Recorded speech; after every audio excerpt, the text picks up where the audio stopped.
Okay, I think I should be live right now. Testing, testing. Am I live?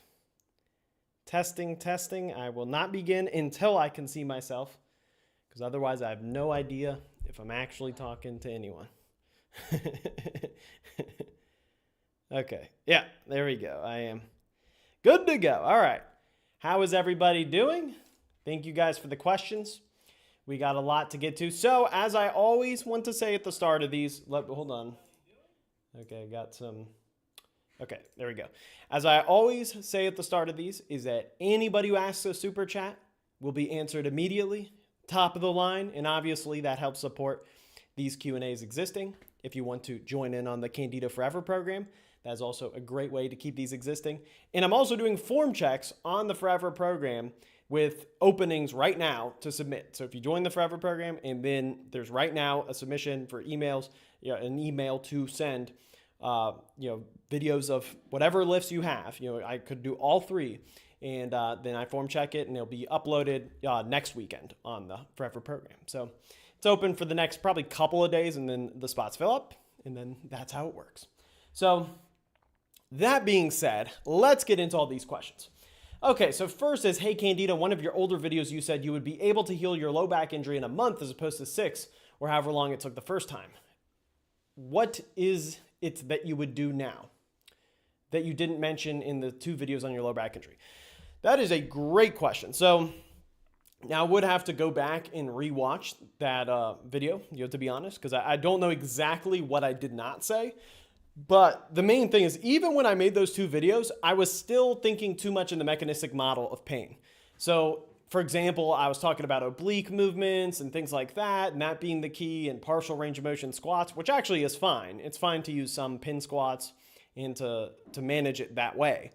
But the main thing that I would do now is, it really would be more a matter of the minimum amount of sets per week. That's what I would balance more.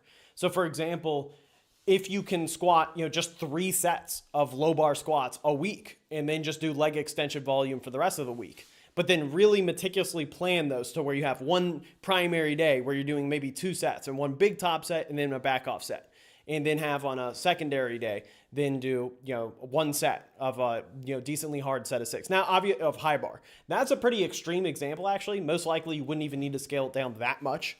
You could just scale it down in terms of really tightly controlling load and keeping frequency at around 3 times a week.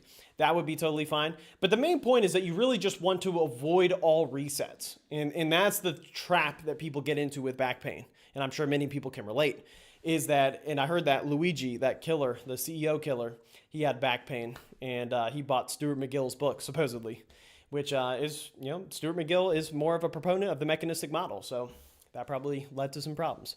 So, but the main point being is that, it really is a matter of understanding the way that pain works and understanding that the biopsychosocial model and not buying into the mechanistic model truly is what matters. And that's something where it sometimes you can understand it or you can hear it, but you don't really understand that the pain you're feeling is a lie and is not indicative of where you're going. And if you do suffer enough flare-ups, you can adjust in a way that is very easy to overcome. But also, one last thing I will say is that had I immediately basically been active with my active recovery, that also was a big reason why it took so long to recover. Is the first week or so, I really did basically take time off, that type of approach, and then just made things much worse. So sometimes the way you start matters more than anything. So I finished up the rehab really well, but I started it out so bad that buries you in a hole to where even when you're doing things well, you can't undo that first week. So my biggest piece of advice is, if you injure your back, similar to my hamstring injury, I did a really good job of immediately getting active with recovery. And that's why I've never had a recurring hamstring injury, despite actually hamstring injuries being pretty high in recurrence rate. So it's a great question though. Okay. You say miss the live Q&As on the Forever program. Not gonna lie, I love it. I love it that it's back in some way.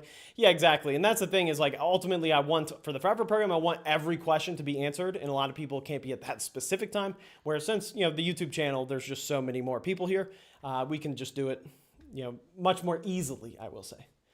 Hi, Johnny. Loving the 8-week and 10-week programs at the moment. What are your recommendations for cutting and bulking, maintenance calories, long-term for powerlifting? Cheers. Okay, so I would actually say for the most part, I agree with Scientific Snitch.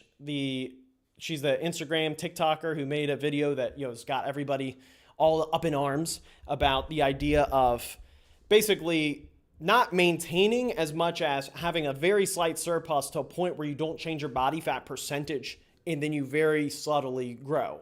And it really, a lot of people have branded this in different ways. I think Greg Doucette says main gaining. Everybody has their own term to make it dramatic and controversial and all of that. But the biggest point is that when you are a powerlifter, you want to spend the least amount of time possible in a deficit.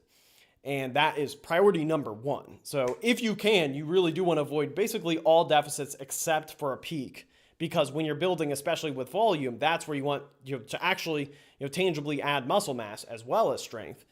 And that's very possible in maintenance, even with muscle.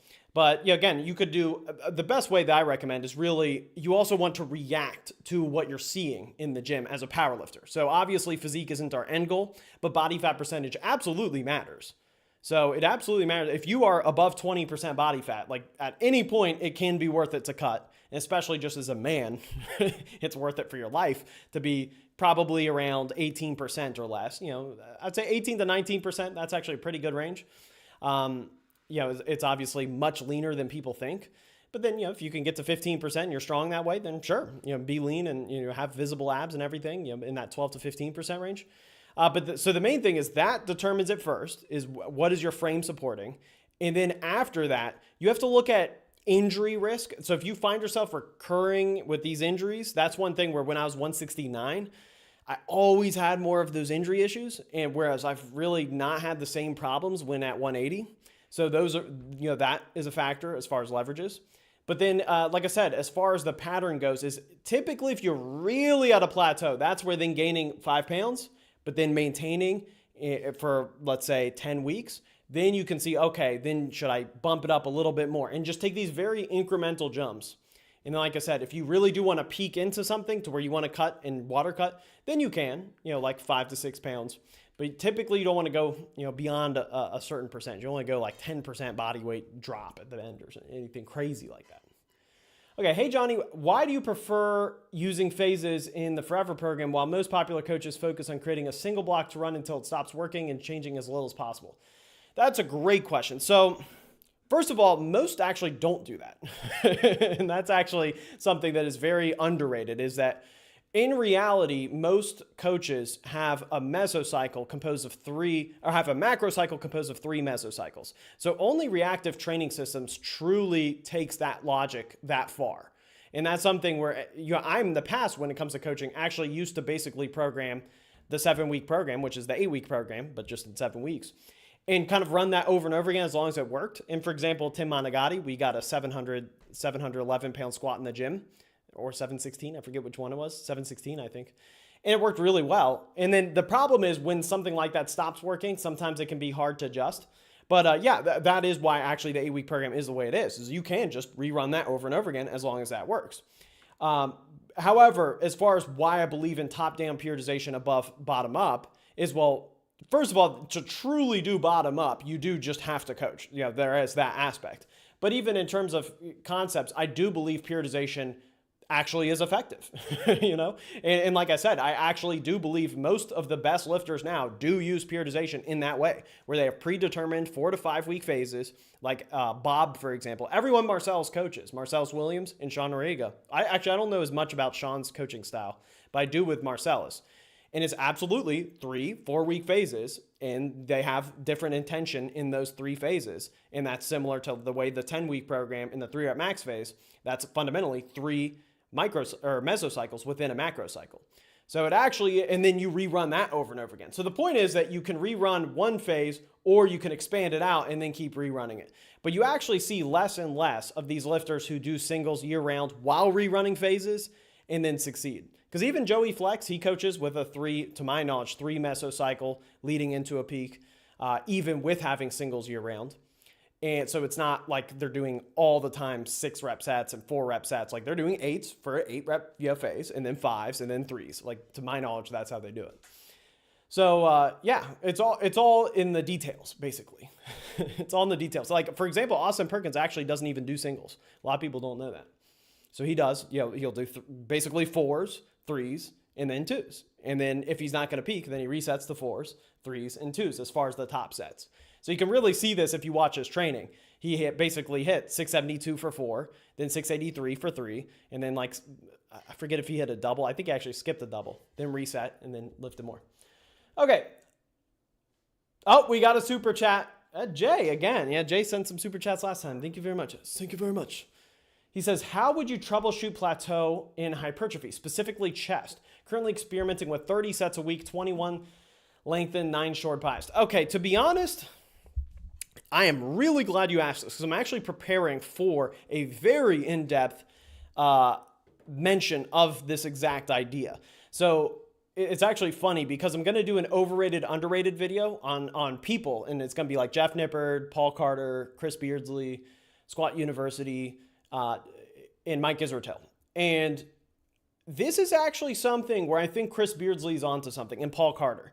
So basically, they're on the side of not doing 30 sets a week basically at all. Now, I think, so this is, especially if you're at a plateau, I think this is a very fascinating strategy. So the top end that I personally would recommend based on the data that I've seen, and it's a very, very nuanced topic, is I believe 18 sets is a good top end realistically. And the reason being is, so Chris Beardsley has a very good model where, and again, this hasn't actually been shown in outcome data. So it's very interesting.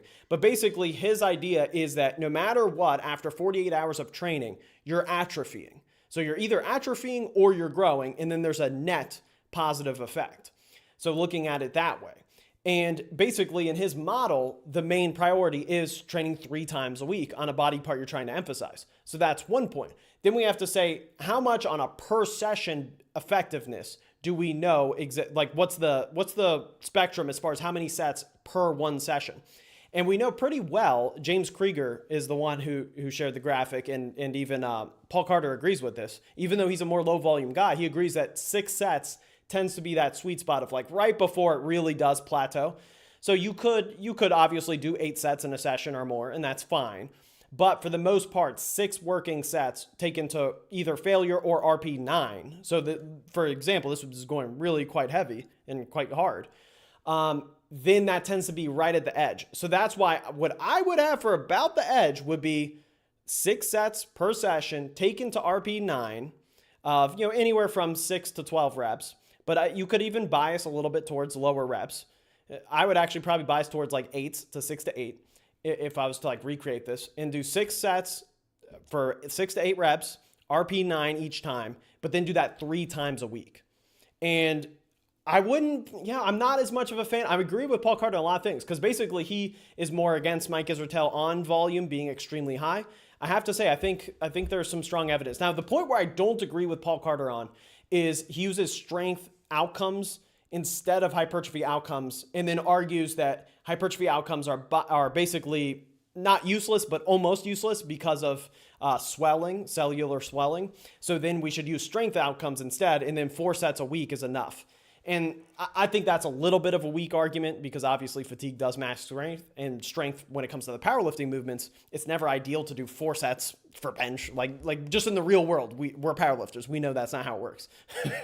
So I do think he goes a little far with it sometimes, but even he still agrees on that 6 sets per session. And the only reason why he doesn't program like up to 18 sets per body part is because you don't have the time when doing full body. So anyways, all that's to say is that I believe that there's stronger reasoning for that than for 30 sets. I do believe 30 sets is too much. And I would rather see, if you can turn up, load and RPE, I'd rather see that. And honestly, I'd rather see less of a emphasis on the stretch, as I do think that stretch in the lengthened position is overrated unless it's really specific. Someone said, how the heck did I miss the first 2 live episodes? I've been a fan since 2014/2015-ish. I just want to thank you for your impact on my lifting. Thank you very much. And thank you very much for the super chat. I really respect that. And hey, that's why I'm making this a consistent thing. So what I'll likely do is make it every Saturday at this time, and then just always do it at this time so that then it becomes this normal habit where you know exactly where it's at. How come you don't do your old HQ intros? I might have to. That's a good idea. Overrated, underrated, Lyle McDonald. Oh, man. You know, Lyle McDonald hated on my squat tutorial back in 2012, 2014. So I don't know if I forgive him for that. But no, Lyle McDonald, obviously, he's heavily respected by his... I think he is both. He literally, in my opinion, he's both. He is overrated by his fans because he has some fans who only, like, his word is gospel. He has some fans like that. But then in the big picture, he definitely is underrated. So, like, if I had to pick who I agree with on an argument for argument basis between Mike Israetel and Lyle McDonald, I'm going to go Lyle McDonald. In version 1 of the 6-week program, we had an option to skip week 6 altogether and use projected max. Oh, version 1 of the 6-week program, we had the option to skip week 6 altogether and use projected max based on the number of reps. Can we use this in version 2? No. So that's one difference between, if the answer is no, how do you recommend determining 1 rep max in week 6 of the new program? Well, I recommend you hit it.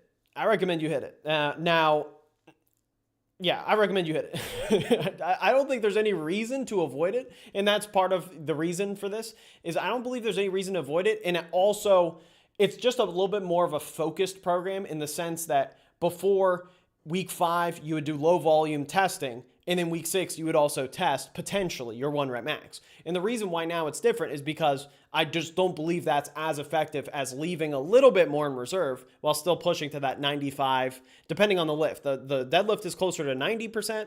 The squat is closer to 95%, 94%. And then the bench is closer to 97% or 96%. So somewhere in that range, because it's a triple on the deadlift, single on bench, and double on squat. And I'd rather have that than in the old program, it was basically, an AMRAP basically of 95%. So basically this will lead to a more effective 1 rep max for those who do want to hit a 1 rep max. And I think the question is if you really want to avoid it. I mean, if you really did want to, you could do a 95% AMRAP at the end of week 6. That's what I would do. But I think there's no reason to avoid just hitting a 1 rep max. 1 rep maxes are not that uniquely fatiguing. And that's definitely something that the data has shown. And that's why also I'm a little bit less hesitant. But at the same time, you need a little bit more volume and a little bit of a more subtle peak. And you do need to be slightly more submaximal 1 week out. So that's why now it's a little bit more focused in that way. Okay, let me go back up because there was a question that Reyes asked that was really good. Reyes, he says, hey, Johnny, no, wait, this was one. He said, asking for a friend, how long should you give a new coach to see progress in your lifts as a late intermediate lifter? It's been 9 months without progress and recovery and protein intake is good. It depends on should you give a new coach. I think the main thing is your body weight. Now, first of all, it depends on who the coach is, how they're coaching, and how much do you agree with their coaching style. I would say that. Then if it's someone you can talk to as far as adjustments, that would be the next step. If it's just a programming thing and just purely the program, I definitely would start to make adjustments. I mean, in 9 months, you should make progress for sure. And then I would say, I do think it could be a total body weight point. And I think that's something to consider because a lot of times when you have a really prolonged plateau, that's the sign that something in the more macro needs to change, if not a more dramatic frequency change. So I'd consider both those things. But if you're already squatting 3 times a week, you're benching at least 4 times a week, and then deadlifting twice a week with the competition deadlift, then yeah, I would definitely look towards more of a body weight change and an off season and building muscle type of change. But this is all assuming competent coaching is going on, which is a big assumption. Do you think it's appropriate in a development kind of block, not a peaking one, to lower the volume in the final 2 weeks, tapering into the final week as RP raises from week to week? That is a great question. So it really does depend, and I hate to give that answer. I would say it depends on cycle duration first, is that if it's 4 weeks long, absolutely not. If it's 5 weeks long, that's right where I do see it as potentially fitting if you're going to make that hardest week on week 5 also your deload week itself. So that's the way that I tend to program is one of 2 choices. Either you program a 4-week block, and this is consistent with some other coaches I know. If you program a 4-week block, you can have no change in volume at all and basically have week 1 be light enough to where the week 1 functions as your deload from the next cycle. So you go 4 weeks, same volume, and then just rising RP. And then next, phase 2, that week 1 is so easy that even though volume is still very steady, you're recovered enough going into week 2 and 3. So it's like front loading recovery. Now, if you want to taper down slightly, and you have to be very careful about this, my preference is make sure it's no more than 1.5 weeks. That is my general rule. So for example, and make sure also that when you do taper down, it's only removing some accessories and not the competition lift. So a good example is, for example, the 10 rep max phase, on the Forever program, the squat. It's a 5-week phase, and you're doing 4 weeks of just unchanging squat volume of 4x6, 4x6, 5x5, 5x5 on the secondary day. And then on primary day, single, and then 3x10, 3x10, 3x8, 3x8. But then at the start of week 5, it shifts from a 5x5 to a 3x5. And then also at the end of week 4 on that primary day, you're still hitting the 3x8 squat, but you're removing leg press. So leg press is only 3 weeks. So then if you're doing anything at the start of week 4, still keep that in. So basically it's 1 week out or less, then you can reduce the volume. So exactly 1 week out, but just on accessories, just very, very subtly. Because yeah, it is a very big risk. If you're overly tapering into tests and stuff like that on a development block, it definitely can be a problem, like no doubt about it. But yeah, in that case, then also the 10 rep max is done with no back off volume. So because of that, then it leads into you basically had a volume deload as well as a test. So it is tricky. It is tricky. And that's a very good question, because it definitely is possible. And I used to program in a way that would over taper on development blocks. And it definitely does add up in a negative way if you do that. But again, the key is if you're not going to taper at all and you have rising RPE, to make sure the cycle duration has to lean on the shorter side, so that then you carry that momentum. Because if you do go full 5 weeks of just completely static and then rising RPE as well as static volume, it really is increasing the amount of total effective reps. You're actually increasing volume as you go into a test or just heavy set. That was a great question, though. That's a very, very good nuance. Okay, he said, okay. So Lee Downer says, I'm getting frequent lower back muscle pulls, usually from doing squats. I'm getting frequent he says from doing squats, usually front squats. I do sumo deadlifts, which doesn't hit the rectors as much as conventional, and I don't do lower back isolation work. Is that why I'm injured? This is a good question. I'm going to say no, because we do know that sumo deadlifts don't actually neglect the lower back as much as you think. So from EMG data, it's actually not that different. The biggest difference with the sumo versus conventional is actually just quad activation. And obviously in the real world, you're going to see differences in adductor, and you are going to see some difference in your ability to tolerate a more hip hinged position. But it's not going to be so dramatic that that's the weakness. What I suspect it could be from people like you who tend to be protective of their back, you're doing front squats, you're doing sumo deadlifts, it's probably actually the opposite. You're probably overextending. And if you're overextending and everything, what happens is, even though it feels like your lower back is hurt on a structural level, like it feels like your actual spine itself, not your muscles, your spine itself is hurt, a lot of times it actually is just muscular activation or aggravation. So even if you hear me say that and you feel like, well, that's not true for me, no, it probably is, because the more extended you are, and you're really trying to fight and have perfect form. And again, the front squat and sumo deadlifts both can actually contribute to this position if you're overdoing it. The more extended you are, the more activation you're going to have in your rectors, and they're just basically tightening up. I mean, you're basically performing the function of the muscle versus being a little bit more relaxed. So the irony is that you are kind of right in the sense that if you did more movements where you did hip hinge with a long range of motion, but also have your brace a little bit more anterior, let your pelvis not be ducked out as much, let your chest come down a little bit more, then a lot of times that will actually stretch you out and also just not overdo the lower back as much, even though it seems like it would do the opposite. So that's why, in my opinion, a lot of rounded back deadlifters actually never get hurt when it comes to their back. So that's a great question. Okay, wait, let me check. Is there any other super chat? Any other super chat action? No other super chat action. Okay, back to the general. Wait, let me go all messages. How much can you snatch? I've never, ever maxed out my snatch. I did Olympic weightlifting at NMU, which is one of the 4 Olympic training centers in the United States of America. And because I did it for a month to 2 months, I snatched basically 1 plate or the bar.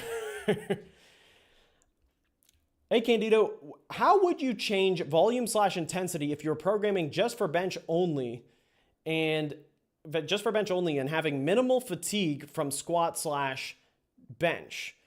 Effed my knee up in March and want to get back in the game. That is a great question. How would you change volume/intensity if you're programming just for bench?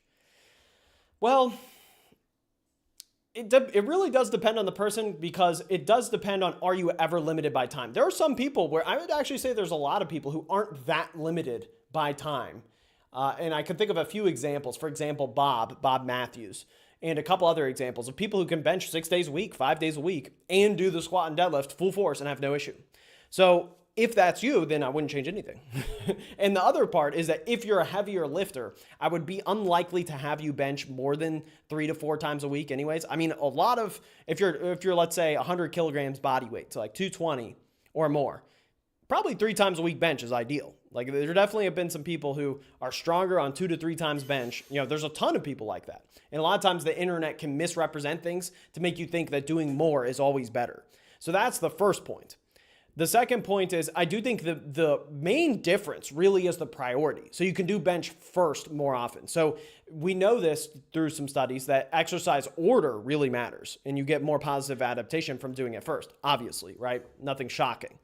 So the main thing is I would do bench first. So don't do squat and deadlift and then bench at the end. Just always bench first, because it's the highest priority. I actually would argue that alone is going to be a bigger difference maker than going from 3 times a week to 4 times a week bench. But that being said, if you are someone who is 180 pounds or less, I would definitely consider benching 6 days a week or 5 days a week if you're really kind of itching for it, because that definitely could transform your bench in a massive way. For example, Matt Venna is a great example of someone who benches more often. He posts his programming at the start of his videos. I would say his programming style would be pretty much what I would recommend. Even though he squats and deadlifts hard, he has a pretty good amount of bench volume. And I would just then, like I said, do bench first always. For upper body hypertrophy, how would you split long, lengthened, and short biased movements? What are the fatigue implications? Well, the biggest thing is that you want to make sure that you're picking muscles that specifically have evidence to support it. So, I think a really good principle to keep in mind, and Menno Helmsman has written about this, is that you also want to make sure that you're doing movements that you can load more by being in a stretched position, not just being in a stretched position for the sake of it. So a great example is that if you do a partial range of motion leg extension, that's the one that actually is the strongest evidence that I've ever seen, is that a partial range of motion leg extension with just the bottom half yielded significantly greater. I think it was like somewhere in the 20 to 50% more gains, more muscular hypertrophy than full range of motion to the same RPE. And the reason for that is because on a leg extension, you are limited by the shortened position. So it's kind of ironic that you're focusing on the stretch of a not that stretch biased lift. But then what will also happen necessarily is that means probably a full ass to grass squat is a wise idea. But at the same time, focusing on just the bottom half of that is not going to really matter in terms of hypertrophy, because now you're not enabling yourself to lift more load. And that's something where I disagree with, for example, Wolf Coaching. He I mentioned it very briefly on my constant tension squat video, that he kind of emphasized or kind of assumed that you would have a 20% boost in hypertrophy possibly from squatting just the bottom half. And I think that's absolutely ridiculous. It's not evidence-based at all. It's 100% not evidence-based.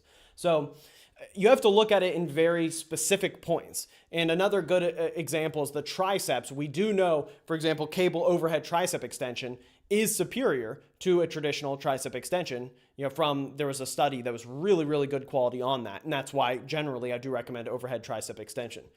So my main point is I wouldn't view lengthened partials as inherently beneficial beyond the muscle groups that we have evidence to support it being superior on. which is a select amount. So it's, from what I've seen, it's a pretty split thing, where I'd say like 30% of muscle groups I've seen have some support for it. And then around 60 to 70%, it's just, there's no evidence to support it, at the moment. So that's how I would view it. Now, I've heard the argument that lengthened positions, are more stressful when it comes to recovery and all of that. I wouldn't get too much into the nitty gritty of that, because I don't think there's a whole lot of evidence on that. And I don't even think that's that useful, to be honest, because you can't really separate that from your overall plan anyways. Like, you don't want to think, oh, I'm doing a shortened, spider curl here with dumbbells, therefore I'm going to do 2 sets. Whereas if it was incline dumbbell curls, I'd do 1 set. And one other point is, again, with biceps, that's a great example. We know preacher curls have been shown to be superior to incline dumbbell curls, despite a lot of people thinking the incline dumbbell curl stretches it more. Now, there's an argument that you actually are more stretched in the sticking points of the preacher curl. So there's always nuances to it. I would just make sure that what I would do is I would look up evidence to support each muscle group, and if you can, evidence to support individual lifts. And I would actually not extrapolate too much beyond that, because I think it's more important to pick lifts that you can overload, really effectively. I think first and foremost, and then personally, if I were to really modulate something in your position, putting this at high priority, it would be volume more. It'd be volume more and then slightly frequency. For someone who has no intention of competing and just wants to get strong and jacked but enjoys more powerlifting style training, what program combos would I need to find 15 weeks to improve lift? Okay, so for someone who has no intention of competing, just wants to get strong and jacked. Well, first of all, I would recommend the final version of my programs in the Forever program, for example. So like V6 of the 8-week program, if you're going to run it.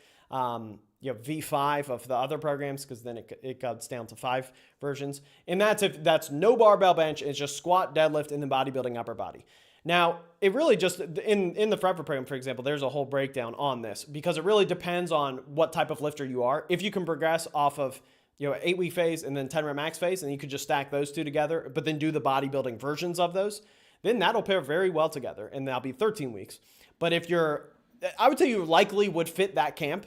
I would say you'd probably be the least likely to do 3 rep max phase, because a more advanced person, it would be the 3 rep max phase, which is, obviously 3 reps on the squat, but it's actually a 10 rep max phase on the deadlift. So you're doing like 5x5s on the deadlift, for example, and then you could do the bodybuilding version of that. And then that leads to a 10-week program, where then you do doubles and then singles. But on the 10-week program, you do doubles and singles on both the squat and deadlift.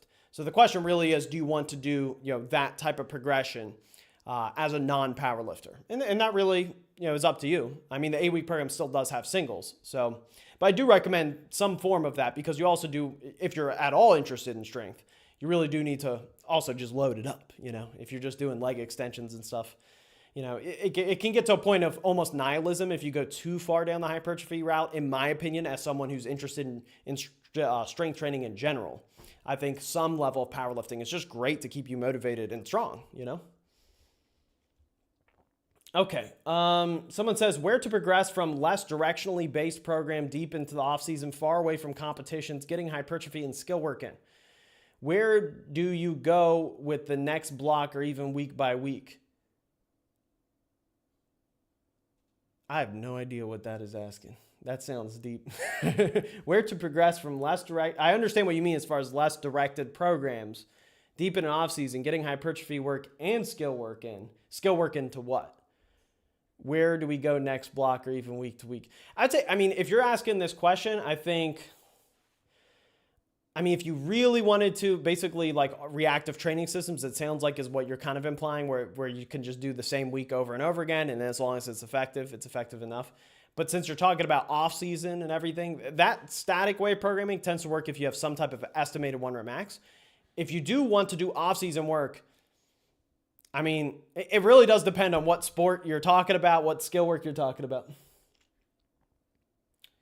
Would you ever try a local level strongman competition? That's a great question. Actually, yeah. Why not? I definitely would. But what I'm actually going to do, and I'm going to announce a video on it, is what I really plan on doing is doing a massive cut and getting leaner than ever before.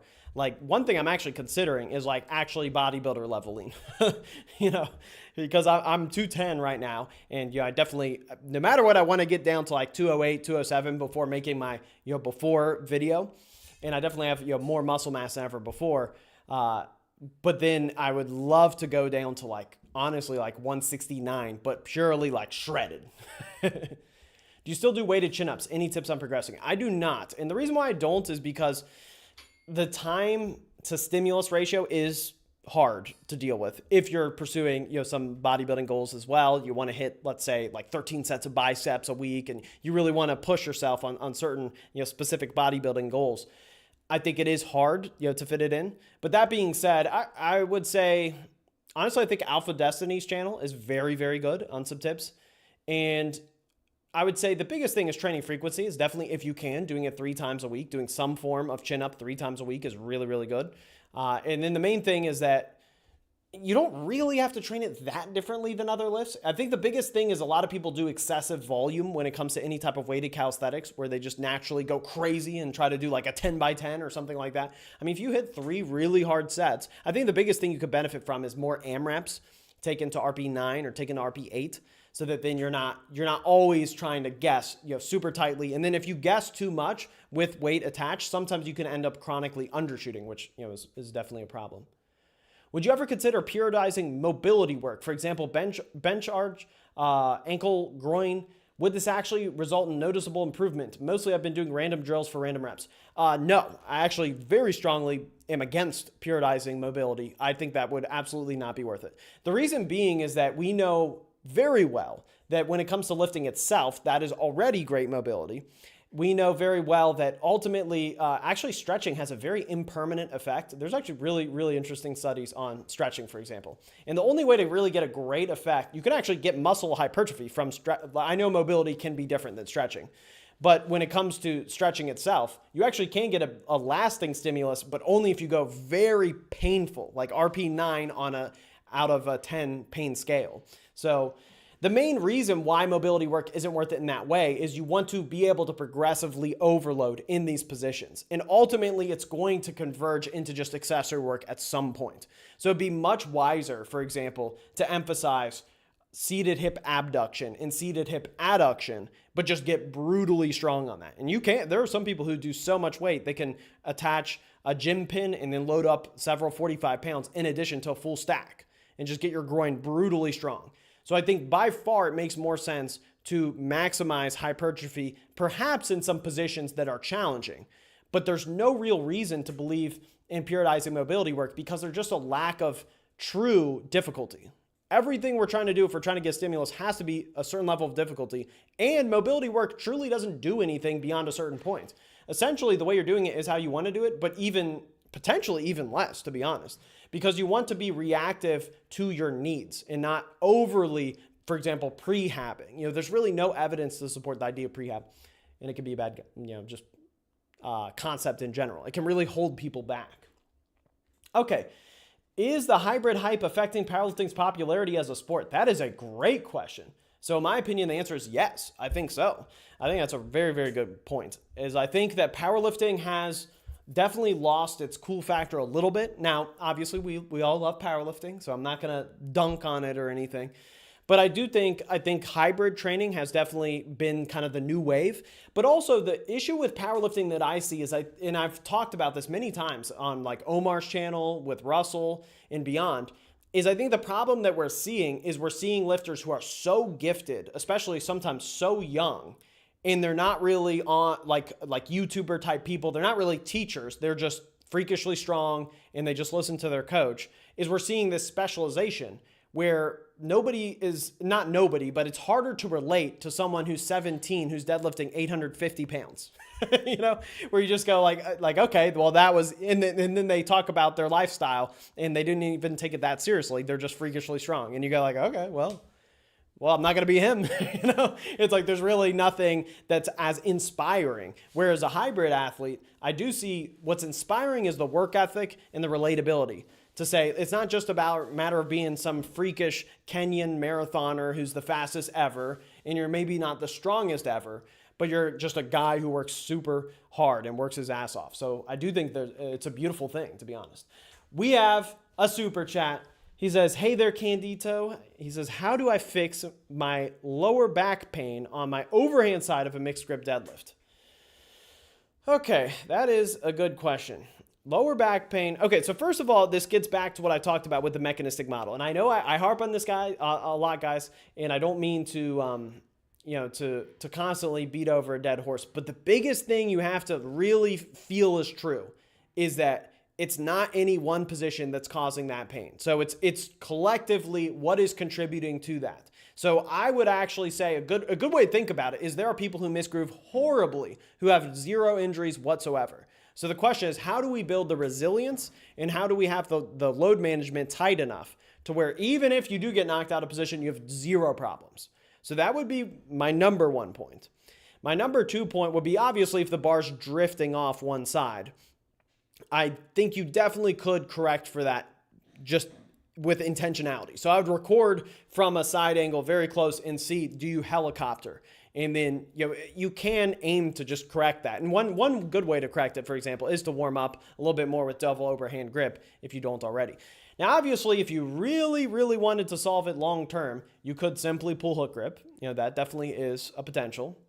I would even also add as a final point is that if you don't already use straps for stiff leg deadlifts or any variations like that, 100% do that and just do more and more work, especially when it comes to accessory work with symmetrical grip. And a lot of times these issues can work themselves out if you are doing pull-ups or weighted pull-downs or rows and taking them more and more seriously to where then even though the competition deadlift is a big stimulus, it's still no different than any variation in any accessory. So if you push those accessories hard enough and you don't have any reason to have a mixed grip, obviously, on those, you can actually balance this very well. But the biggest issue is a lot of times what the core cause of it typically is overdoing specificity, because on both ends it can be a problem. Both, you don't build resilience through your lower back at a bigger range of motion than the competition lift. So for example, deficit deadlifts or stiff leg deadlifts or even stiff leg off of a deficit. That with submaximal loads would be my number one recommendation, and do that double overhand with straps. You do that and it won't matter what happens, and that's the point that you want to get to. So that would be the number one. But then also number 2 is with the specificity potentially being overdone is not only could you potentially be neglecting accessories, possibly, I'm not saying I know, but it could be possible. But also then in terms of load management, it could be that just your ratio of competition lifts, maybe it would be better to do 1 set less on the competition deadlift, but then do 2 sets more when it comes to like a T-bar row or a machine row, something that's really gonna stretch the lats, or even an iliac lat row. That's what I work on more. Actually, iliac lat rows would be a great, doing it one arm at a time would be a really, really good accessory on this. And you'll probably feel a little bit of a difference in your back. Now, obviously that's lats, but all of it can contribute when it comes to back pain. Okay, Gregory says, hey, what's your experience either personally or with clients with 10 millimeter versus 13 millimeter belt? Would you recommend one over the other based on preference, or do you believe one is superior overall? So I do actually have a very specific viewpoint on this, is I recommend 13 millimeter when it comes to suede and 10 millimeter when it comes to leather. That's my recommendation. And now it's obviously depends on the brand, but typically you see a 10 millimeter suede belt be too thin and a 13 millimeter leather belt be too thick. And when it's too thick, obviously it can cause some issues when it comes to the deadlift especially. So that would be my general recommendation. I personally use a 13 millimeter suede. I like that a lot. But again, 10 millimeter leather, because typically leather is just slightly more rigid, even with the different dimensions. How would you recommend? Okay, we got another super chat. Pablo. Thank you very much, Pablo. Thank you. Thank you. I might get in trouble today if I put on an accent too hard. Okay, I fixed my knee tendonitis from first Q&A with your advice. Wow, thank you. That's awesome to hear. I was going to say thank you, but I guess you're thanking me. So I appreciate it. You are very welcome. How do I maintain or slightly gain strength on a cut? Down almost 30 pounds in 30 months. Okay, so first of all, it really comes down to a few things, is that I've been asked this a lot. And I think the biggest thing, honestly, and I know you're going to hate to hear it, is the biggest thing is you don't. You don't. When it comes to a cut, you are cutting weight, and unless your training was just abysmal before and now it's optimal, you're cutting 30 pounds, you're going to lose strength. That is just how it's going to be. And it's not only because of muscle mass, but especially when it comes to the squat, it comes down to the movement pattern itself, because now your leverage in the bottom position is fundamentally changing. So that being said, the best way to view it is that you really have to pick where are you going to push and when are you going to pull back. And what I would do is, even when you're down weight, if you're planning on losing, let's say 10 more pounds, you're down almost 30 pounds in 3 months. If you really want to just keep this momentum going and this is number one priority, then keep going. But if you want to optimize performance, what I would do is just give yourself a little bit of time to maintain and maybe even gain 3 to 4 pounds over the next 5 weeks, 4 to 5 weeks. And then, and understand that phase is going to be really go time to start building strength and then pull back again. So then go up, let's say like 3 to 4 pounds over that 5 weeks, then go back down to where you lose that 4 pounds. And then you end that 10-week phase, let's say, and you really know that this is the time where you can hit some serious PRs. And then after that, go back down. But again, that's assuming that you're willing to, take that hit. And you don't actually, if that even sounds too much, you don't have to actually gain that 4 pounds. So you could just go 5 weeks with just maintaining and then go back on the horse. But the biggest thing is, if you just keep steadily losing weight, then the problem is you can get to kind of a point of no return where you're not accustomed to your movement pattern. And then you're always adjusting. So you're already adjusting as it is. If you give yourself 5 weeks static or even a slight gain, then it will allow you to adapt to that technique. And then as you go back down, obviously, then you'll make more subtle adjustments from there. And also when it comes to programming, it's really important because with the deficit, you are expecting some type of loss somewhere. Maybe the deadlift isn't losing. It might actually be picking up strength. But the problem is you need at least one time where I expect to grow. So that then if you do have a bad training cycle while maintaining or growing slightly in that period, then you actually do also need to change some training variables. So you need some type of brutally honest, kind of controlled feedback, if that makes sense.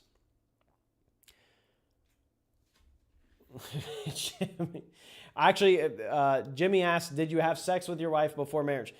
So I actually was not Christian when I met my wife, and I won't give too much detail. Here's what I will say is that right now I'm civilly married, but I'm actually not married in the Catholic Church until February.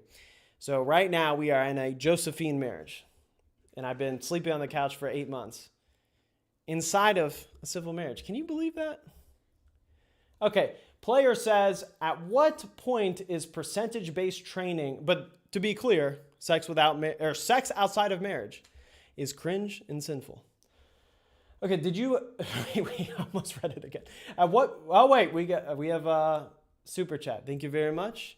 Thank you very much, Fammy. Collab with Alex, aka Alpha Destiny. What's funny is I always remember him as Alpha Destiny. So I would love to. Yeah, tell him, hey, I'm available. That'd be awesome. At what point is percentage-based training less effective? As the heavier you are able to lift, 5% or 10% becomes incrementally more of a significant weight to back off. 10% of 500 pounds is backing off a lot, no? Okay, this is a good question. I think it's actually a misconception. So when it comes to absolute load, does it have some factor as far as what you're saying, as far as back and forth? Yes, somewhat, a little bit, but not as much as you would think. It really does depend actually on the body type of the lifter. And I would say more so on the leverages of the lifter, the total range of motion, more than that. So I know of some lifters who are very high level lifters, very strong, who can absolutely do many sets. And I myself, I'm built well to squat. I could squat, if I really had to, I could probably do 10 sets of 3 with 90%. Genuinely, I probably could. And a lot of people can't. That'd be brutally hard. If I could have like 15-minute rest, 18-minute rest in between sets, those last sets would be brutal. But I do believe I could do it. Whereas someone who is heavier, who's even an intermediate lifter, who's like, let's say 290 pounds, who's only been lifting for 2 years, but they're kind of a bowling ball, at that point, they actually will have a harder time doing that same feat. Like they probably need to use 83%. I would never recommend 10 sets of 3 with 90%, by the way, to be clear. So it definitely depends heavily on the lifter, particularly lifters under 60, 68, 69 kilograms, like those really, shorter guys with, really wide grip bench, definitely can tolerate a lot more intensity. But as far as your question, it's something where, yeah, it does impact things, definitely. Actually, another great example is Marcellus Williams. So Marcellus actually, he squats 550 pounds, and my best squat's 625 pounds. But Marcellus can tolerate squat intensity and volume way less because he has longer femurs in relation to his body type. Whereas, again, that gets back to the same principle. So he does like 396 pounds, for backup reps, for like a 4x4. Whereas I've basically never done weight that light. Like even now, Olympic squatting, I still, never really, used under 400 pounds for like sets of 4, like ever like that. It just wouldn't be effective for me.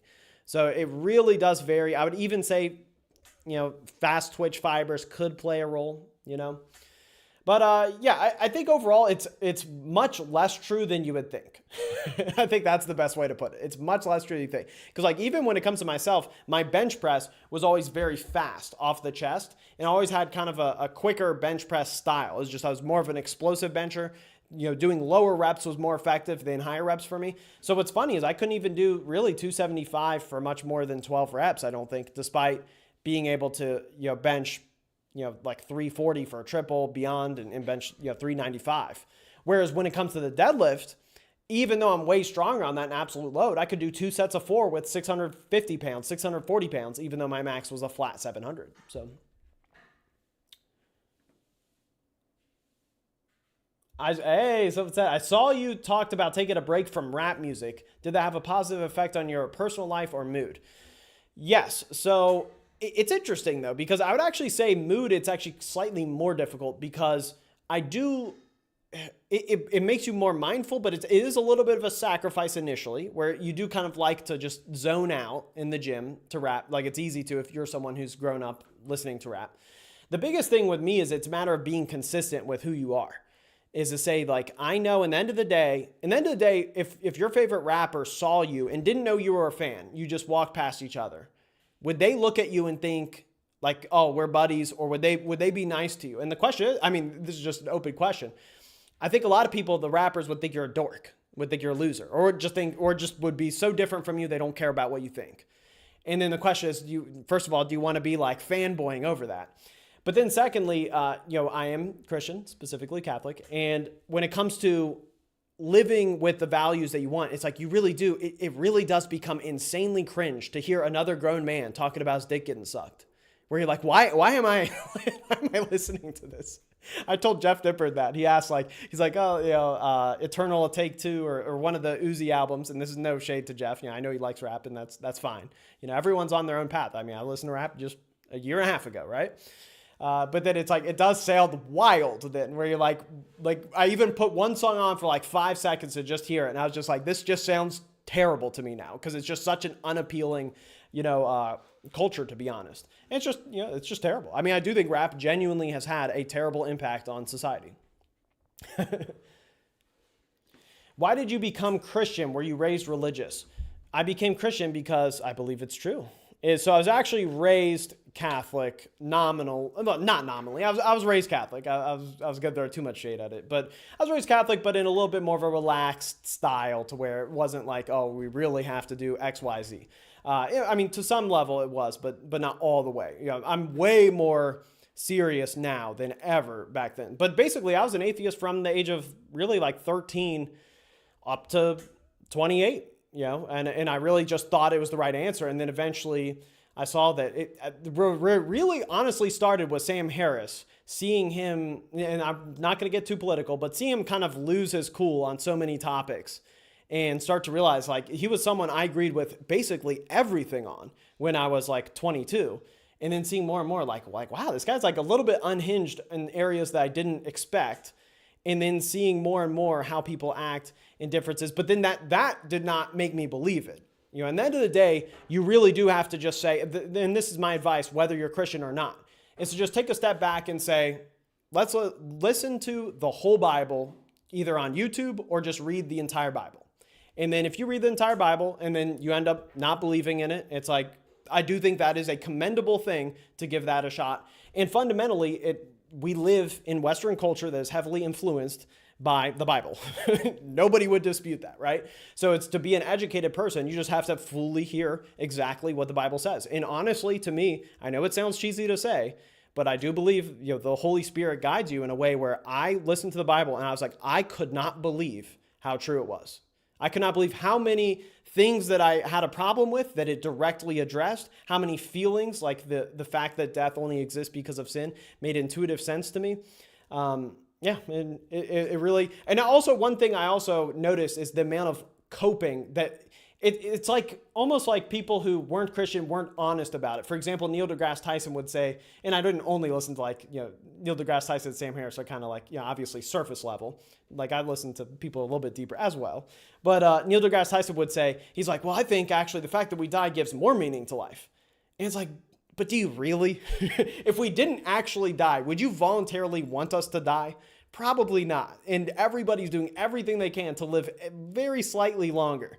So it's like, I don't believe that at all. I think that's just not true. And I think a lot of people don't want to say that, like, well, yeah, death just sucks. And it is what it is. I don't believe there's anything after. It's like, that's a more respectable position, in my opinion, than like somehow it's actually a good thing.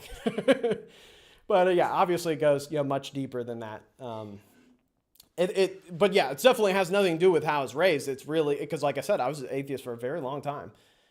But also, if I were to say a specific argument, I've said this last time, is the biggest thing to me is also the Thomas Aquinas 5 ways argument for the existence of God. I do believe the prime mover argument, the ontological argument, however you want to phrase it, is the strongest argument, where I've never seen actually a good rebuttal to Thomas Aquinas 5 ways argument in a way that wasn't already addressed by his rebuttals before that.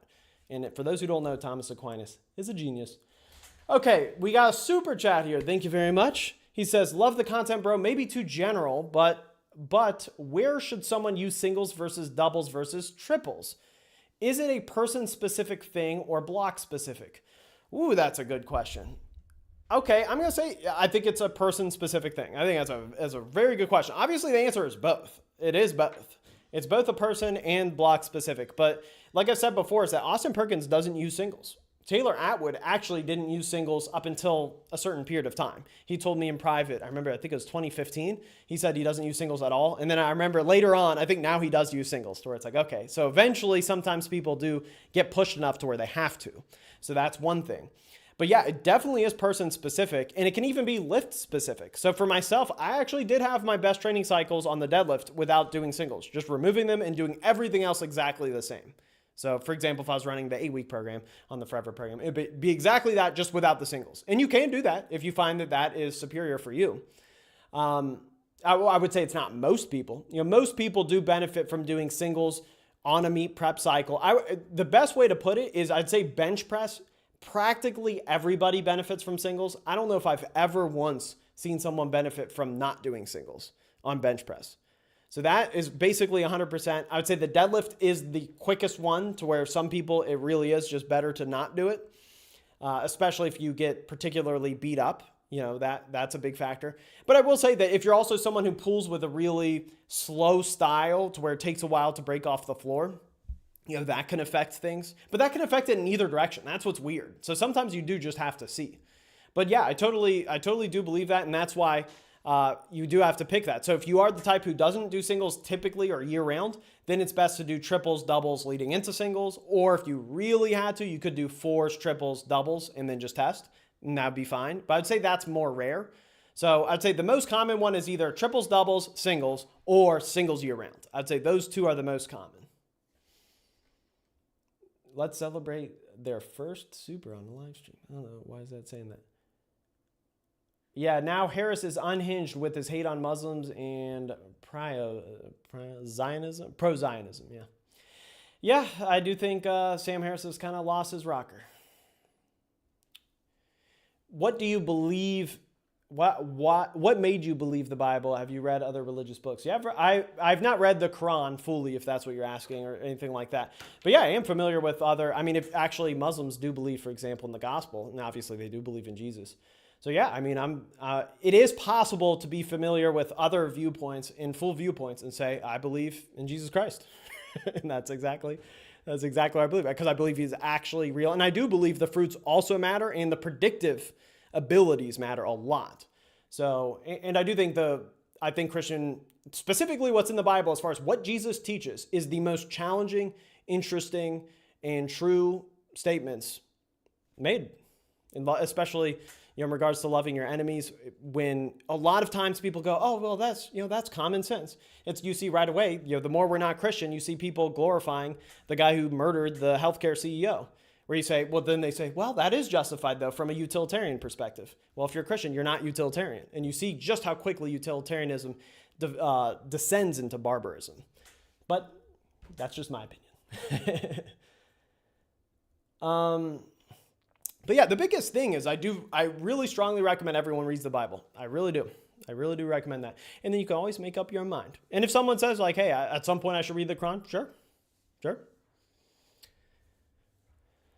Oh, we have some anti-Vatican II talk. I do actually believe in defenses of Vatican II. It is a nuanced topic, though. It is a nuanced topic. I actually do know. I know of Brother Diamond. I know Sedecavantism and all that.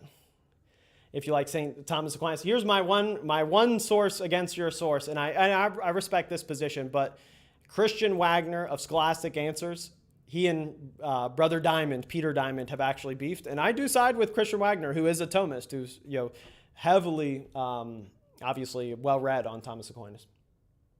If someone failed, but I respect that. I respect that the viewpoint where it is just an intellectual disagreement, obviously. Orthodoxy over Catholicism. I respect orthodoxy. I'm not gonna hate on orthodoxy. I'm not.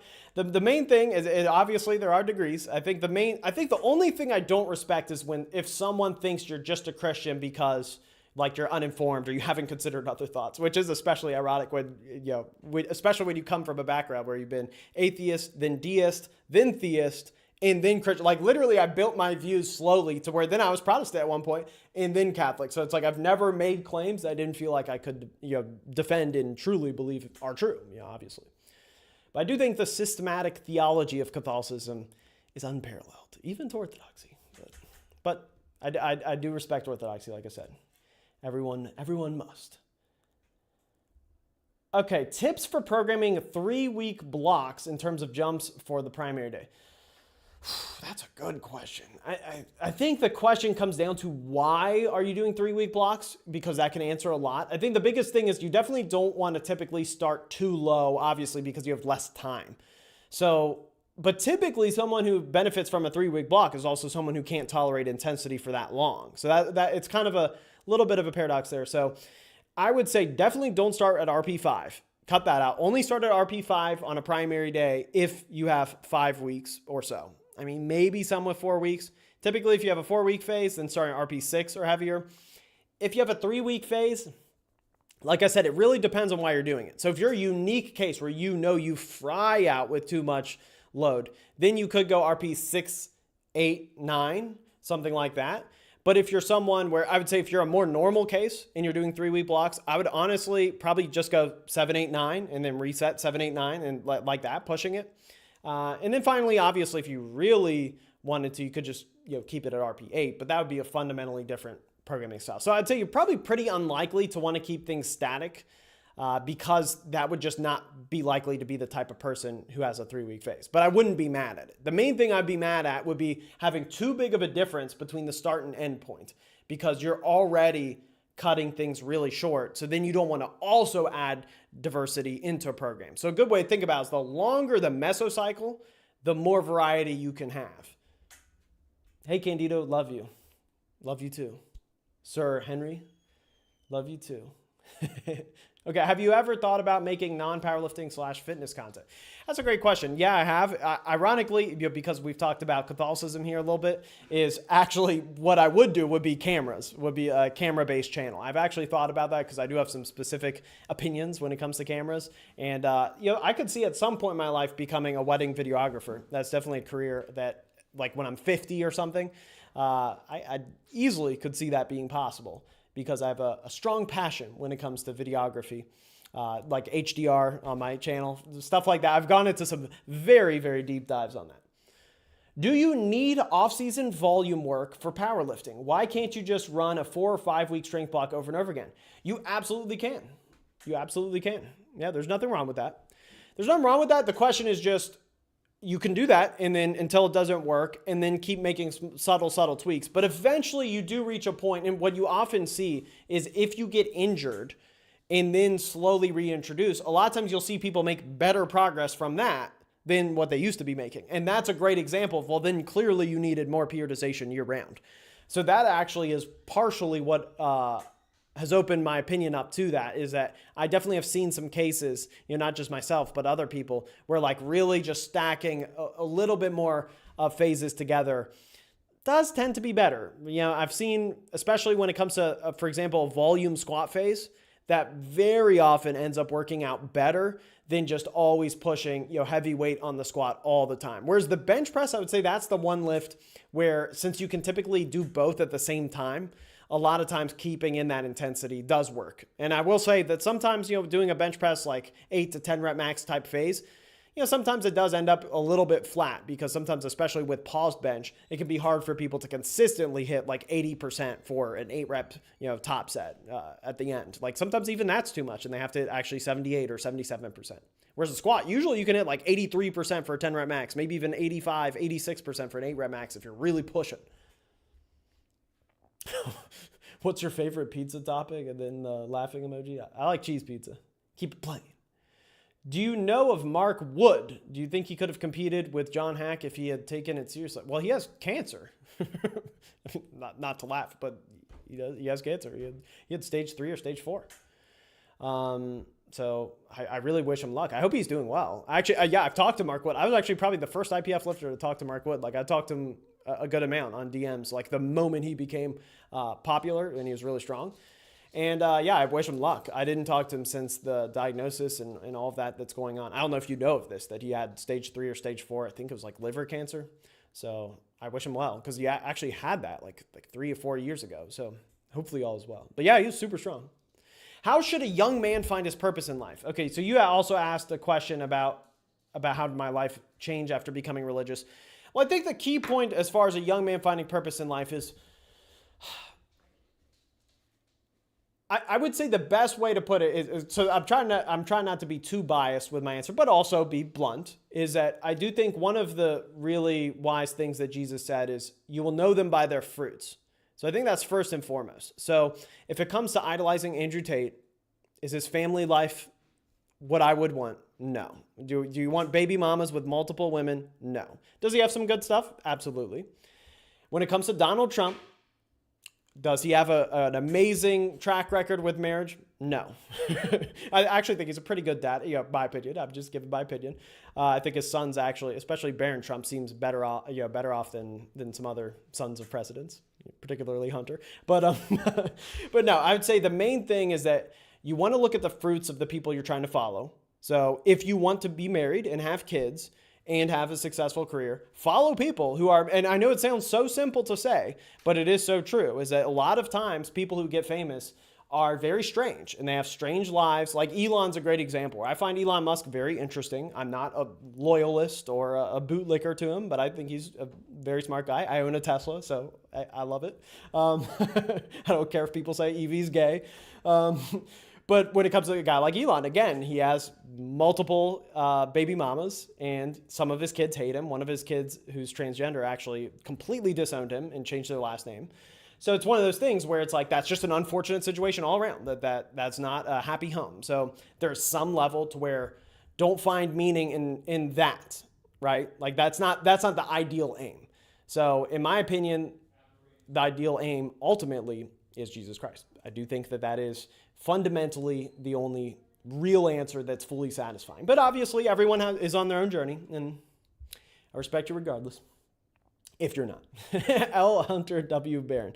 But yeah, the biggest thing is that, I'll also add to this, because I think a lot of people do feel this nihilism that I think is terrible. I think the biggest thing is that anybody who's encouraging antinatalism, which is not having kids, and thinks that we're overpopulated is evil. I think you absolutely should procreate. You should have more of you because you are amazing. You should love yourself. You're not amazing in all ways type of thing. We're all flawed. You're all victims of our own proclivities. But we have a purity of heart where we do all have value inherently. You matter regardless of your economic output, regardless of your social standing, you always matter. And if you have multiple kids and many kids, which I look forward to doing, I'm not a dad yet, but soon, then If you believe that about yourself, you will believe you should have more of you because life is a wonderful thing. And I think that has to be the starting point. Anybody who doesn't believe that, I would never listen to a second of what they have to say. That would be my absolute starting point.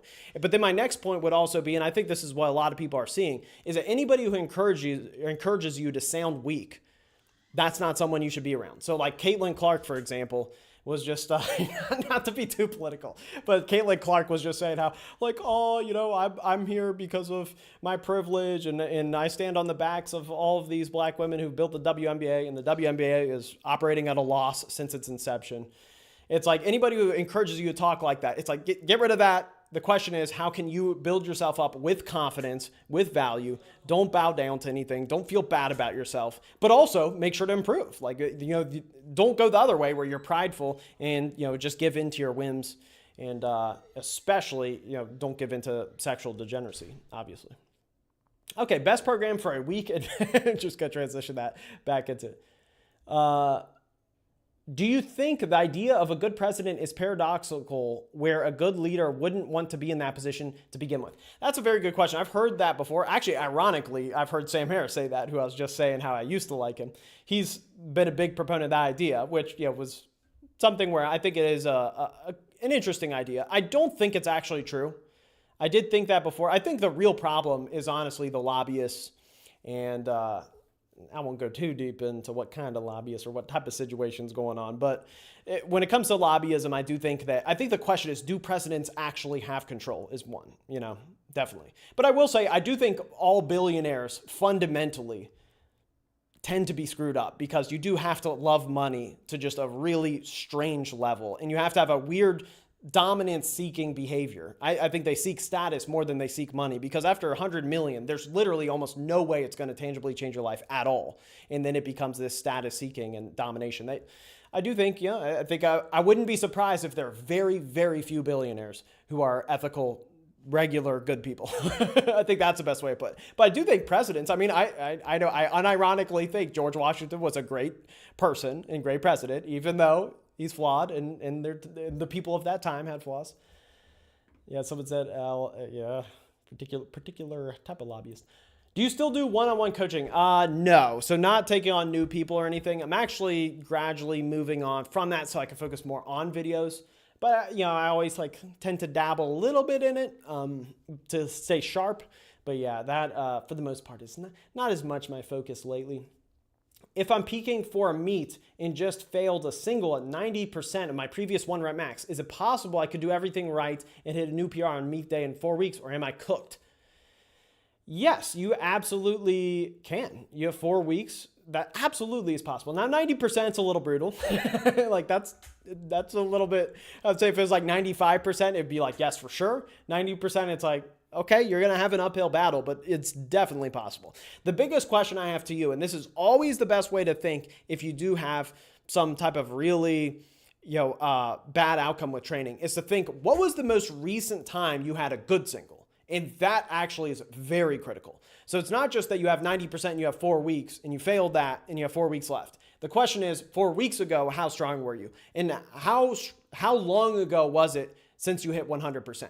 So if you tell me I hit 100% 5 months ago, then you might be cooked. Whereas if you had that potential to hit 100% 4 weeks ago, and then you're in this middle spot where things tanked, basically the shorter the negative, then the quicker the bounce back can also be, because then it's likely a temporary masking. Whereas if it's a downward trend that's been very consistent for like months, then yeah, that 4 weeks probably isn't going to make up for it. Is powerlifting dying? I wouldn't say that. I wouldn't say that. I think powerlifting is settling in. I think that we're going to see changes to certain things. I did notice that Russell Orhe, his channel has like a little bit less views than I would expect. A lot of Instagram posts have less views than I would expect as far as traffic and stuff like that. So I do think that there is, and even when I post something that's not powerlifting related, I notice it gets, like if it's physique related, I know that it's going to blow up more. So I do think there's a shift towards natural bodybuilding on YouTube, and then hybrid training a little bit more on TikTok. And kind of powerlifting doesn't quite have a home where it's like the rage anymore. I do think that's true.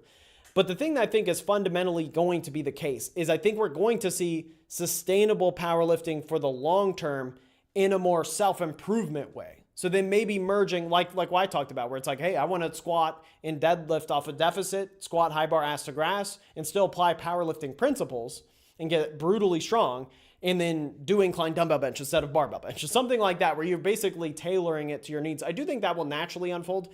But the thing that I noticed, and I will give, again, I emphasize the importance of powerlifting, is the more you drift away from it, it can become incredibly boring. And I think everybody could attest to this, is that if you only do bodybuilding work, you do reach that point where you're like, okay, I want to lift something heavy. Like I want to see some progress in a real way. And I think because of that, I think we'll always see it swing back. Hey, Candito. Okay, I'll go a little bit more. I am over an hour. I'll go just a little bit more. Hey, Candito, a bit more of a personal question. In your experience through high school, do you have any tips on dealing with bullying? That's a good question. So I've never truly been in that situation, so I can't speak from experience like that. I'm trying to think of, I don't want to speak with an authority I don't have. I will say that. I think the biggest question when it comes to bullying is, what is the context? Like what is truly going on? Like obviously if it's physical bullying, that can get to a crazy level. I do think that I was very fortunate to go to a Catholic private school. And I do think, obviously if you possibly can, if you have a kid or something who is getting bullied, I do think the number one thing is to just get away from low quality people, especially today. There's more and more low quality people than ever before, as far as, the separation of people is becoming very vast as everyone's in their own little social media bubble, right? But there are great people. There are many great people. And so I'd say that would be my first thing. But secondly, I think it always comes down to, and again, I want to make sure I'm not saying anything just like that's just bullshitting you or anything. But, obviously you don't want to let resentment build up from not confronting. I think that's the number one thing. So if resentment is building up, that's the absolute worst thing you could do, because then you're starting to become a hateful person. And I think that's actually very important to check on yourself, because a lot of people, they get bullied and then they don't do anything about it. And then when you don't do anything about it, then you actually become more resentful than if you did something about it, because you're waiting on it. And then it just mounts and mounts and mounts. And then you're pissed off at yourself that you didn't do anything about it. And then that's where, again, that hate, I think, is the worst thing. I think the key point is that you really, and I know this is easier said than done, is you do have to love your bully. You do have to understand why they're acting that way, what's going on. And obviously understand that a lot of people who, if they are bullies, they probably have some things going on wrong, either psychologically, either they might have actually some type of underlying mental illness, or they have some type of screwed up situation. Or, there could be cases where they're just truly a bad person. I do believe in responsibility and accountability on that, so I'm not making excuses. But one thing that's clear is that you have to think of, okay, if I love both me and this person, what's the solution that will make both of us have some type of positive effect? And I think a lot of times people don't think that way. They think, okay, this person's got, doing something to me. How can I wreck with their life, even if it also maybe hurts my life? So just make sure you don't go down that dark path of wanting mutual destruction or some type of negative outcome. But again, obviously that's easier said than done. Do you have a day job, or is this it? I find that so funny, the way that's worded. Do you have a day job, or is this it? But no, I'm an entrepreneur. I'm a YouTuber. I'm Johnny Candito of Candito Trading HQ. What do you think? I'm working at McDonald's? No, I'm just kidding. No shade to 9-to-5s, obviously. But yeah, I work on the Forever program, the videos. I'm going to actually have a coffee sponsorship, and then shirts and all that stuff. And I put a lot of time into these videos. I work 6 days a week on everything that I do, as far as, setting everything up. And that's how I do it, baby. But yeah, I especially when it comes to video work, it's funny because had I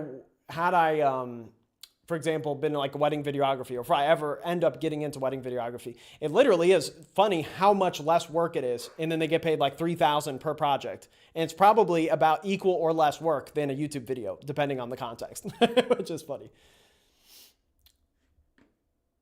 How would you, okay, wait, let me go back up a little bit.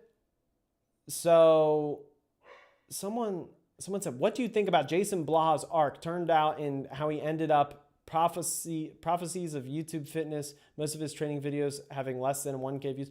I honestly have no idea about what's going on with Blaha. I did see that was in the thumbnail of a video about racism or right-wing powerlifters, and I was a part of the thumbnail, and it was some like hit job where I wasn't even mentioned in his video, but I was in the thumbnail, and I was like, what in the world are you talking about? But yeah, I have no idea. Like I wish everyone the best. Yeah, no idea. Can anyone deadlift 500 pounds if they lift consistently for 2 years, even older people? I would say no one to anyone. No one to anyone if you're going to constrict it to 2 years. I would say if you say, can anyone deadlift 500 pounds? I think the answer truly is yes. On almost all cases. Okay, let me see. In one of your old videos, if I remember correctly, context of using PEDs, you claim to be libertarian. Do you still consider yourself one? Could justify regardless of the answer? No, I'm not a libertarian. I consider myself, that's a good question. What would I consider myself? I would consider myself definitely pro-hierarchy, definitely right-leaning, but not racist. Because I know that tends, I would definitely say I'm probably, of the quadrants, I would say I am upper right, but more on the right side, and definitely of free market relative to, not all the way upper right, you know what I mean? But yeah, definitely do not, I mean, now since I am Catholic, I don't consider myself libertarian at all, because I think degeneracy is truly harmful and wrong, you know? I think it's terrible. And I'm extremely anti-abortion.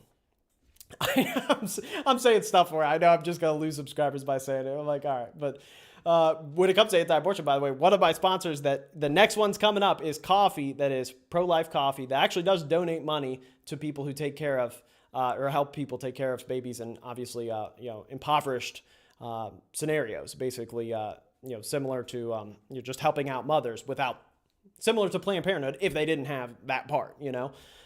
So that's actually going to be really exciting because it's coffee and something that I completely agree with on moral teaching. So it'll be a very unique thing. But yeah, again, it is funny. So yeah, I don't want to get too political on these because again, I don't want to be divisive. I have a lot of people who watch my channel and stuff. Just know that I have my views based on my axiomatic principles and all of that. Top 5 NBA players of all time. Okay, so I don't have too much more time. So I'll go 7 more minutes. Okay, so this will be an hour and a half Q&A. Top 5 NBA players of all time. I'm going to say Michael Jordan, number 1. LeBron has to be up there. I'm not the biggest LeBron fan. I don't like, he said, ain't no party like a Diddy party. He's not my guy. The thing I don't like about LeBron the most is I am from Ohio, and when he tweeted out #YourNext with the picture of an Ohio cop who literally saved the life of a black girl who was about to be stabbed by another black girl. So he ended up shooting a black girl and killing her, but she was literally in the action of stabbing an innocent person. So then there was like a social media rage against that cop, which made absolutely no sense. And LeBron tweeted out #YourNext with that cop's picture, which I genuinely could not imagine how scary that would be, given you are primed to be doxxed at that point. And I have no idea how there's like no blowback against LeBron after that, because he deleted his tweet. I know I just answered a non-political question, somehow made it political. But anyways, I still respect LeBron's obviously accolades. So I put Michael Jordan, LeBron, and then I would say Shaquille O'Neal, because I put prime Shaq in there for sure.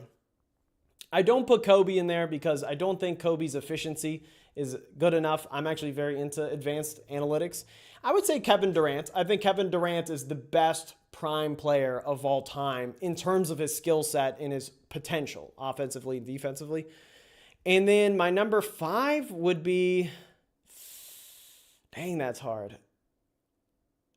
I would have to say Steph Curry. I think Steph Curry's top 5. But yeah, it is very tough. It's very tough because I could see number 5 being, for example, well, first of all, Larry Bird, his prime was really good. But I'd say Nikola Jokic's prime right now, his 3 years are better than any prime ever in BPM, I believe is the advanced metric. Thanks for your time, John. You're very welcome. FYI, there are a lot of libertarians that are devout Catholics as well. Significant portion of prominent figures associated with the Mises Institute, Tom Woods. I do like Tom Woods. I mean, I'm not anti-libertarian in a sense, but I do believe there's actually some areas where you shouldn't be. So for example, the Catholic Church actually does teach that civil authorities, this is in the Catechism, civil authorities should ban pornography. So I'd be 100% for banning pornography. I'd be for, the thing is, a lot of positions you could argue are libertarian. So you could argue securing the border. Ron Paul was for securing the border. You could argue no gender transitions under 18 is actually, it's becoming a common European, movement now because I forget which country it was. I know I have a lot of European viewers, so I don't want to misstate anything. But things aren't black and white is the main point. Is like, so you don't want to fearmonger on it and be like, oh, this is a huge issue when it's really a very small issue. So I do want to be clear that you could be libertarian and have a lot of overall sensible stances. But I do think some of the libertarians, like Austin Peterson, is kind of a joke, in my opinion. I think Dave Smith is probably the best example. So I'd say if I had to pick anybody who my politics are the most similar to, probably be Dave Smith. So if that's, he is a libertarian, obviously. He's associated with the Libertarian Party. So, yeah. For sure, I'm European. Greetings from Poland. Yeah, greetings. Yeah, Poland's a beautiful country. Actually, I really do want to visit Poland at one point. Staying strong, despite the global pressure to be different. Jokic makes everything look easy. Absolutely. Out of interest, why Catholicism as opposed to Protestant/evangelical Christian? Do you believe you're saved by faith, saved by good works? So I believe the reason why, I'll keep this very brief, is first of all, I was Protestant at one point. So I've been convinced, I was Protestant for about a year. So I was Protestant for about a year, and now I'm Catholic for about a year, and I don't see myself going back. So the main point, and again, I know obviously you're not going to fully agree, is the main point is that we are saved by grace fully. So we're saved by grace fully, but you have to be in a state of grace, and you can't deny such a gift at any time. That's what I believe, and that's what evangelicals do not believe. So the disagreement isn't that, oh, you do good works, and therefore you somehow earn your way into heaven, because that's Pelagianism, which was a heresy, as Augustine exposed and crushed in, I believe, the 4th century. So that's irrelevant. The main point is that the main point where I disagree when it comes to Protestants is I believe the words of Jesus do not mean how Protestants interpret it, in the sense that when the rich man asks, how can I have eternal life? Jesus says to avoid these 8 commandments, 8 out of 10 commandments. He just lists them out. And then he says, okay, I've done that already. What else can I do? Then he says, sell everything if you want to be perfect. So you notice he says, sell everything if you want to be perfect. He doesn't say you need that for eternal life. But for eternal life, you had to avoid breaking fundamentally the 10 commandments. And within Catholic rules, it basically is exactly that. Is a mortal sin is simply breaking one of the 10 commandments. And then if you've committed a mortal sin, you can't take communion and you have to go to confession sacramentally. And then that's the standard. And the standard is set by Jesus in that sense. Now, again, you may not believe in confession in that exact way, even though confession as a concept is biblical as well, in my opinion. But yeah, checking the comments, make sure I'm not going too far off the deep end here. But so the main point is that Protestants just don't believe any of that matters. And I don't see a rationalization that makes that much sense other than, like, they'll say that, well, that was either before the crucifixion, or they'll say he's setting a standard so high no one can achieve it. But avoiding breaking the 10 commandments is not setting an outlandishly high standard. And I do believe the words of Jesus meant what he says they meant. I believe they're just actually true. And then when it comes to when some people will say, Lord, Lord, have I not cast out demons in your name? Have I not prophesied in your name? Then Jesus says I'll say, get away from me, you evildoers, for you have not done the will of my Father. And I find it kind of unbelievable that I've heard Protestants say that this is saying people who believe in works-based salvation are rejected. But he's saying you have not done the will of my Father. You're the evildoers. He's talking about actions, and they're saying, have we not said, Lord, Lord? And so if anything, to me, it seems like that's a clear, in a way, it's a clear balance to, obviously, St. Paul says anyone who says Jesus is Lord is saved, but then it's in the right context of also what Jesus said, and you have to put the two, in their proper context, obviously. So, yeah, that's my overall view, is I do believe in that verse. I believe Jesus is exactly talking about people who don't actually live up to the moral standard that the 10 Commandments set. And I don't believe the 10 Commandments are a part of the old law that has been conquered. I believe the old law is the Jewish traditional law, but the moral law still stands. So that's my view.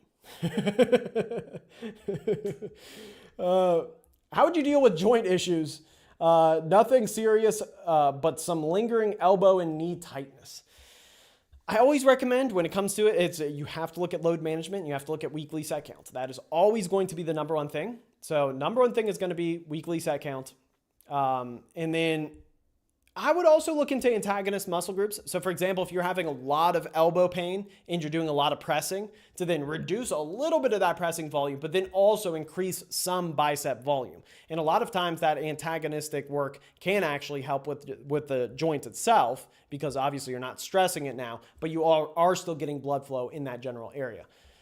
But yeah, overall, it really is a chronic issue that you want to change something more fundamental if you're consistently having it. And also, it does matter what type of discomfort you're getting, as far as, are you getting it within the workout itself, after the workout, the whole next day, or while warming up? So if you feel discomfort in your joints while warming up, but then you feel good during the workout and you feel good the next day, sometimes you're actually fine. And if anything, you can just increase what you're doing, maybe even increase just doing movement variability, doing other movements, because you're actually too stiff and you're actually too inactive outside of the gym. So there, maybe doing overhead press as a third day and you're doing 2 times a week bench, that could work really well in that case, in actually increasing the frequency, like I said. But then if it's the opposite, if you actually feel that discomfort the day after and you feel fine during it, that's where then the frequency is probably too high and you're actually doing too much work, and then you have to strip it back. So you can't add in accessories to mask if you're just doing overall too much. And that's a really big point. When you visit Poland, would like some gym recommendations? I'd be happy to help. Yeah, I'd love to, especially if you guys have any beautiful churches. I believe Poland likely does. What are your current gym goals? My main goal is to get as lean as possible, which is incoming. So it mainly is maximizing muscle mass. I do want to, I want to high bar astrograph squat 550 pretty steadily, and then even beyond. I would like to astrograph hit 600. The only thing that I'm careful about is I don't want to be married to goals while I'm going to lose weight, because as I get to 195, I would hope I still very easily have potential to high bar astrograph 600. So I'll have a decent amount of time to do that. And then obviously the deficit deadlift, I want to do 300 kilograms. But then from there, the main thing is maximizing the biceps themselves. And then especially as I cut, really just trying to look different than ever before. That's the goal. Hey, let me look. Was that was looking a little, was that looking right? I'm trying to see, I'm seeing myself on the screen with a little bit of a lag. Oh yeah, there we go. That was looking better. Okay. We get old Candito. Are you saying we get old Candito or we get old Candito? What state are you in? I'm in Texas. I'm in San Antonio. What's a goated breakfast that's easy and high in protein? Okay, Antoine, you've left a lot, so let me get to you. And then, so Antoine will be the last one. Unless you have a super chat, we're wrapping up. So only, wait, did I miss any super chats? No. Okay, good. Okay, yeah, I did not miss any super chats. Okay, let me go. Antoine will be the last person, and then that'll be it. So Antoine says, does soft tissue massage work for overuse / strained muscles, or is it pseudoscience? I definitely lean towards pseudoscience. I don't think the support's very strong. It's one of those things where obviously if it makes you feel better in the short term, and then by feeling better, you become more active, and then you use that good feeling to then basically put it to use in something that's going to have a more tangible effect, which is ultimately just activity. Active recovery is always the end answer. Any type of passive modality that I've seen has never had long-term support at all. I don't know if it has any support, but I have to double check because I don't want to make statements on literature that I haven't recently checked. But yeah, I would say very, very unlikely to do absolutely anything. And then let me see. What else did you say for Antoine? Antoine says, what a goated breakfast that's easy and high in protein calories when bulking. I mean, honestly, when you're bulking, you could pretty much eat anything as long as it's high enough in protein. So, I mean, if you're bulking, I would honestly eat steak and sweet potatoes. I mean, you have at that point, because especially when it comes to steak, I think that's a really good option versus having something way more processed, and definitely there's been some misinformation as far as the unhealthiness of red meat and all that stuff, all in balance, it's definitely very healthy for you. So I would say steak and sweet potatoes, and I don't think you would need that much more other than just having a massive fat quantity of it. Because there's really more of a need to have processed protein when you're cutting, because then it's both harder to reach your protein goals, and it's more important because of satiation and other points. Whereas when you're bulking, usually you'll be better off with whole foods and not overthinking and keeping it healthy. $4.99. Thank you very much. Thank you very much for the super chat. Sounds great. Thanks, man. You're very welcome. So thank you, guys. Thank you. Wait. Okay, one more question. Hey, Candito, I need your lower back fortification. I think you said fornication. That's why I was laughing.